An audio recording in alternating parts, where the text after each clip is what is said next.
Library Krishna, the Supreme Personality of Godhead Chapter 71 Lord Krishna in Indraprastha city in the presence of the great sage Narada and all the other associates of Lord Krishna, Uddhava considered the situation and then spoke as follows, My dear Lord, first of all let me say that the great sage Narada Muni has requested you to go to Hastinapura to satisfy King Yudhishthira, your cousin, who is making arrangements to perform the great sacrifice known as Rajasuya. I think, therefore, that your lordship should immediately go there to help the king in this great venture. However, although to accept the invitation offered by the sage Narada as primary is quite appropriate, at the same time, my lord, it is your duty to give protection to the surrendered souls. Both purposes can be served if we understand the whole situation. Unless we are victorious over all the kings, no one can perform this Rajasuya sacrifice.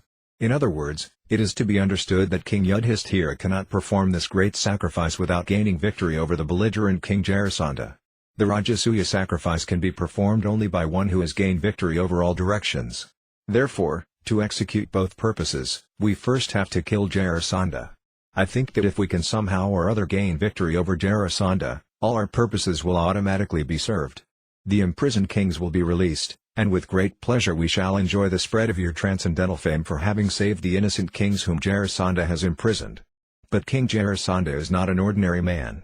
He has proved a stumbling block even to great warriors because his bodily strength is equal to the strength of 10,000 elephants. If there is anyone who can conquer this king, he is none other than Bhimasena because he also possesses the strength of 10,000 elephants. The best thing would be for Bhimasena to fight alone with him. Then there would be no unnecessary killing of many soldiers. In fact, Jarasandha will be very difficult to conquer when he stands with his Aksaini divisions of soldiers.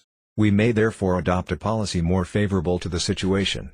We know that King Jarasandha is very much devoted to the Brahmanas and very charitably disposed toward them. He never refuses any request from a Brahmana. I think, therefore, that Bhimasena should approach Jarasandha in the dress of a Brahmana, beg charity from him and then personally engage in fighting him.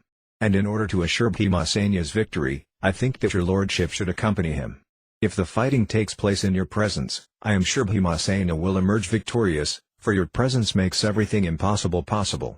Indeed, Lord Brahma creates this universe and Lord Shiva destroys it simply through your influence. Actually, you create and destroy the entire cosmic manifestation. Lord Brahma and Lord Shiva are only the superficially visible causes. Creation and destruction are actually performed by the invisible time factor, which is your impersonal representation. Everything is under the control of this time factor. If your invisible time factor can perform such wonderful acts through Lord Brahma and Lord Shiva, will not your personal presence help Bhimasena conquer Jarasandha? My dear Lord, when Jarasandha is killed, the queens of all the imprisoned kings will be so joyful at their husbands being released by your mercy that they will all sing your glories, being as pleased as the Gopas were when released from the hands of Sankakuta.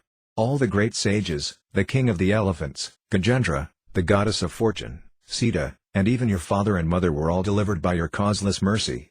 We also have been thus delivered, and we always sing the transcendental glories of your activities. Therefore, I think that if the killing of Jarasandha is undertaken first, that will automatically solve many other problems.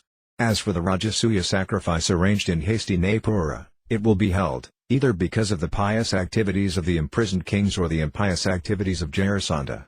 My lord, it appears that you are to go personally to Hastinapura to conquer demoniac kings like Jarasandha and Sisapala, to release the pious imprisoned kings, and also to perform the great Rajasuya sacrifice. Considering all these points, I think that your lordship should immediately proceed to Hastinapura. This advice of Uddhava's was appreciated by all who were present in the assembly. Everyone considered that Lord Krishna's going to Hastinapura would be beneficial from all points of view. The great sage Narada, the elder personalities of the Yadu dynasty, and the Supreme Personality of Godhead, Krishna himself, all supported the statement of Uddhava. Lord Krishna then took permission from his father, Vyāsadeva, and grandfather, Ugrasena, and he immediately ordered his servants Druka and Jaitra to arrange for travel to Hastinapura. When everything was prepared, Lord Krishna especially bid farewell to Lord Balarama and the king of the Yadus, Ugrasena, and after dispatching his queens along with their children and sending their necessary luggage ahead, he mounted his chariot, which bore the flag marked with the symbol of Garuda. Before starting the procession, Lord Krishna satisfied the great sage Narada by offering him different kinds of articles of worship. Naradaji wanted to fall at the lotus feet of Krishna, but because the Lord was playing the part of a human being, he simply offered his respects within his mind, and, Fixing the transcendental form of the Lord within his heart, he left the assembly house by the airways. Usually the sage Narada does not walk on the surface of the globe but travels in outer space. After the departure of Narada, Lord Krishna addressed the messenger who had come from the imprisoned kings and told him that they should not be worried, for he would very soon arrange to kill the king of Magadha, Jarasandha. Thus he wished good fortune to all the imprisoned kings and the messenger. After receiving this assurance from Lord Krishna, the messenger returned to the imprisoned kings and informed them of the happy news of the Lord's forthcoming visit. All the kings were joyful at the news and began to wait very anxiously for the Lord's arrival. The chariot of Lord Krishna started for Hastinapura accompanied by many other chariots, along with elephants, cavalry, infantry and similar royal paraphernalia.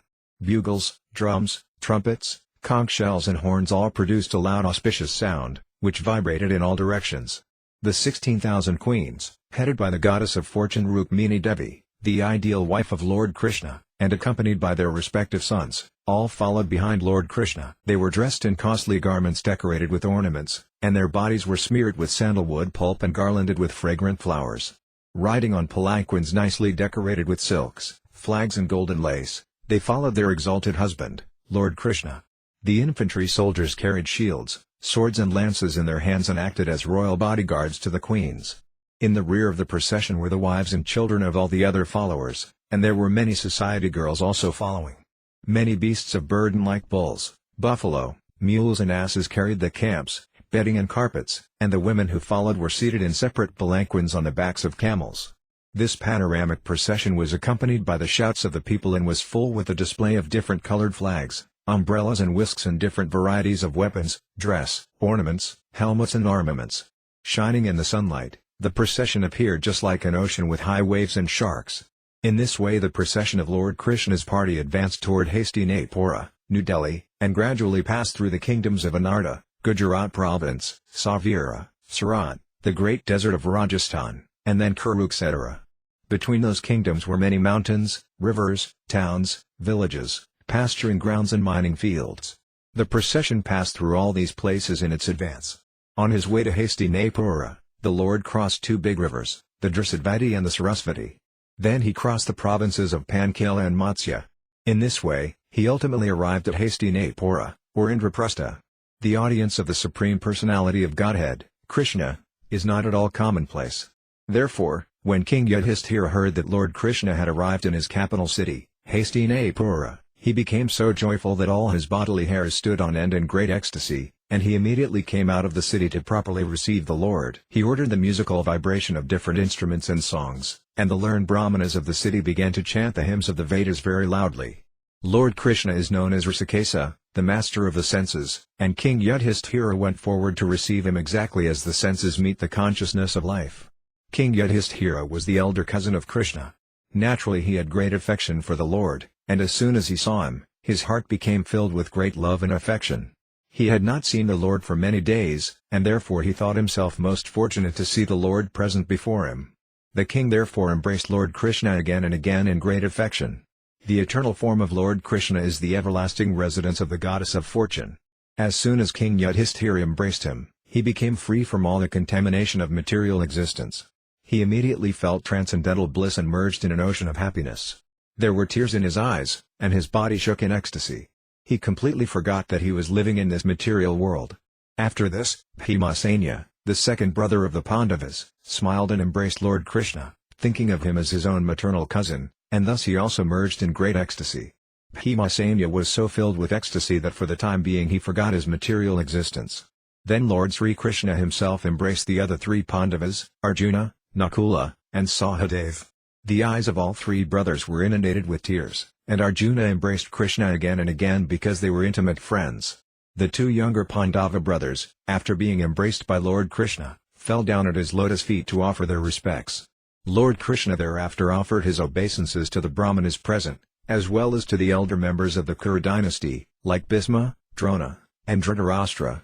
There were many kings of different provinces such as Kuru, Sranjaya, and Kekaya, and Lord Krishna duly reciprocated greetings and respects with them. The professional reciters like the Sudhas, Magadhas and Vandas, accompanied by the Brahmanas, offered their respectful prayers to the Lord. Performing artists like the Gandharvas, as well as the royal jokers, began to play their panava drums, conch shells, kettle drums, veenas, mridangas and bugles, and they exhibited their dancing art to please the Lord. Thus the all-famous Supreme Personality of Godhead, Lord Krishna, entered the great city of Hastinapura, which was opulent in every respect. While Lord Krishna was entering the city, all the people talked amongst themselves about the glories of the Lord, praising his transcendental name, qualities, form and so on. The roads, streets and lanes of Hastinapura were all sprinkled with fragrant water through the trunks of intoxicated elephants. In different places of the city there were colorful festoons and flags decorating the houses and streets. At important crossroads there were gates with golden decorations, and at the two sides of the gates there were golden water jugs. These beautiful decorations glorified the opulence of the city. Participating in this great ceremony, all the citizens gathered here and there, dressed in colorful new clothing and decorated with ornaments, flower garlands and fragrant scents. The houses were all illuminated by hundreds and thousands of lamps placed in different corners of the cornices, walls, columns, bases and architraves, and from far away the rays of the lamps appeared to be celebrating the festival of Deepavali, a particular festival observed on the New Year's Day of the Hindu calendar. Within the walls of the houses, fragrant incense was burning, and smoke rose through the windows, making the entire atmosphere very pleasing. On the top of every house, flags were flapping, and the golden water pots kept on the roofs shone brilliantly. Lord Krishna thus entered the city of the Pandavas, enjoyed the beautiful atmosphere and slowly proceeded ahead. When the young girls in every house heard that Lord Krishna, the only object worth seeing, was passing on the road, they were very eager to see this all-famous personality. Their hair loosened, and their tightened saris became slack due to their hastily rushing to see him. They gave up their household engagements, and those who were lying in bed with their husbands immediately left them and came directly down onto the street to see Lord Krishna.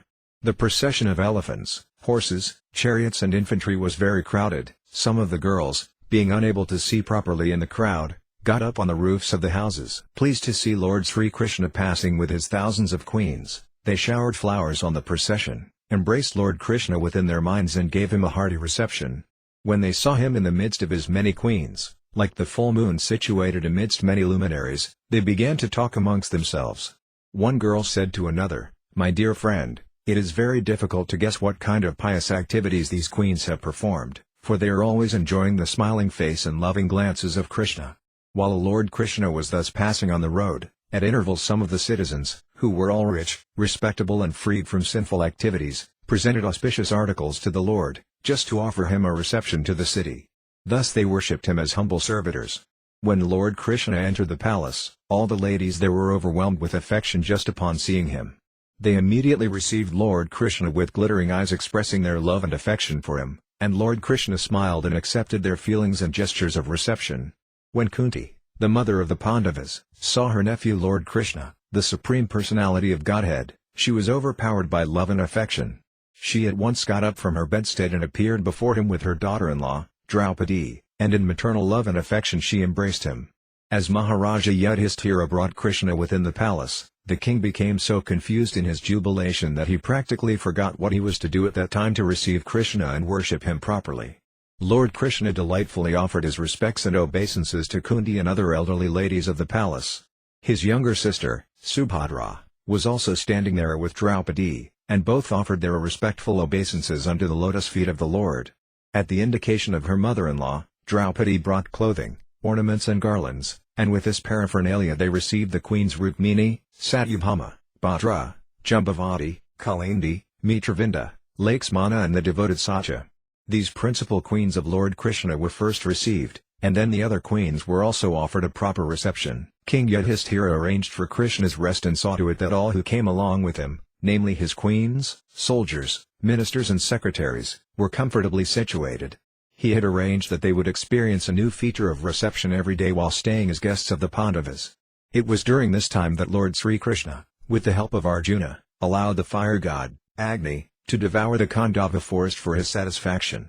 During the forest fire, Krishna saved the demon Mayasura, who was hiding in the forest. Upon being saved, Mayasura felt obliged to the Pandavas and Lord Krishna, and he constructed a wonderful assembly house within the city of Hastinapura. To please King Yudhishthira, Lord Krishna remained in the city of Hastinapura for several months. During his stay, he enjoyed strolling here and there. He used to drive on chariots with Arjuna, and many warriors and soldiers used to follow them. Thus ends the Bhaktivedanta purport of the 71st chapter of Krishna, Lord Krishna in Indraprastha city.